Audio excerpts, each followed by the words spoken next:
It took members of the House nearly 2 hours to get down to the real business at hand.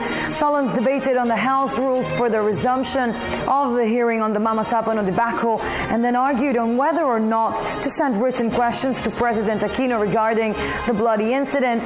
But it was only after the issues were settled that questions were thrown at resource persons invited to the two-day inquiry. This report. Former PNP top brass Alan Purisima claimed that he is not involved in Oplan Exodus from its planning up until its execution. He was also absent during all the meetings Pano operation, since the PNP Special Action Force had direct involvement. Purisima said that he only relayed messages to President Aquino regarding the incident.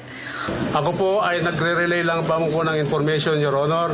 Inire-relay ko lang po yung information na nakukuha ko sa ating mga kasabahan sa Armed Forces at kay Police Director Napeñas. At hindi po ako nagko-command. Hindi po ako nakikialam kung paano sila mag-operate. Ako po ay nagbibigay lamang po ng informasyon, Your Honor. Meanwhile, the lower house junked the motion raised by the Makabayan bloc to President Aquino containing questions from the Solons. Based on the majority of votes by the House Committees on Public Order and Safety and Peace and Reconciliation, this is a violation of the constitutional provision on the separation of powers of the executive and legislative branches of the government. Representative Edgardo Erice said this is actually the purpose of today's investigation, to give an answer to all their queries. Separate investigations done by the Senate, Board of Inquiry, and Commission on Human Rights also aided in giving clarity to the issue. Former Senator Getulio Napeñas admitted that they failed to submit the execution of the warrant of arrest to the Supreme Court as they gave priority in the confirmation of Marwan's DNA sample. Napeñas deemed that the Federal Bureau of Investigation has the database that can confirm if the DNA matches Marwan's.